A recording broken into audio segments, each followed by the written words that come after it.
Yes, bana, Davis pamoja na Rebecca wanafumaniwa vibaya sana na Ana, tena ofisini kwao. Lakini dalali maneno haishiwi kumpiga biti Peter na kumwambia hiyo ni trailer tu, picha nzima ili ameshaijua. Huku Thomas bado ana msimamo ule ule wa kutaka kumjua Maria ni nani. Sasa pale tulipoishia katika episode iliyopita ndipo tunapoanzia leo. Twende zetu huku ofisini. Enzo huyu apakiwa pamoja na Davis. Baada ya Davis kumtia joto Enzo kwamba huyo mwanaume anayetafutwa na Patrick ni yeye. Sasa Enzo anasema, mimi naenda kufanya nini kwa Regina? Nataka nini kwa Regina? Bwana, Enzo anakataa kama mtu mwema vile, lakini kumbe yeye ndo anakula dada yake na Davis. Sasa tuachane na huku, twende zetu huku mtaani.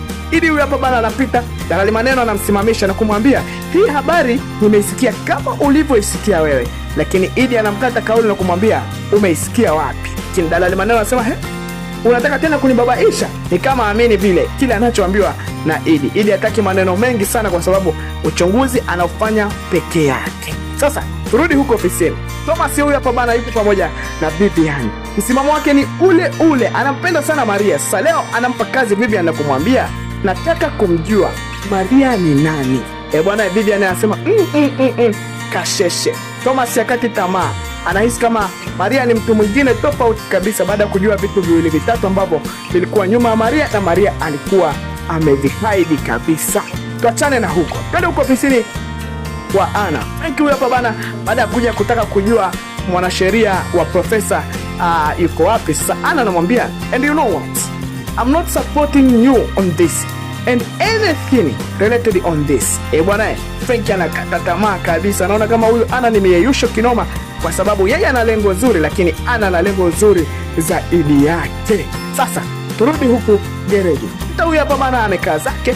Ghafla dalali maneno huyu hapa anakuja kumtia jamba vibaya mno. Sasa dalali maneno anamwambia, kwa hiyo hata hii ni trailer tu, picha kamili. Idi kashajua kila kitu.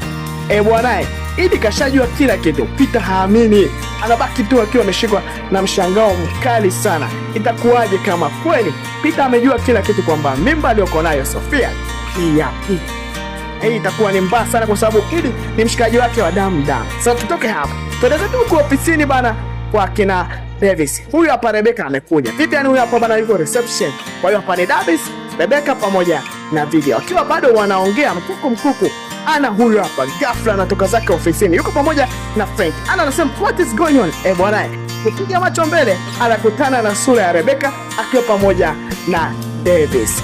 Frank mwenyewe haamini hichi kinachotokea. Anacholalamika Ana ni kwamba anampenda sana Davis, lakini Davis amekuwa ni mwanaume wa hovyo kinoma noma, na anayemharibia zaidi ni Rebecca, na Rebecca alisha hapa kumharibia mpaka mwisho. Full episode.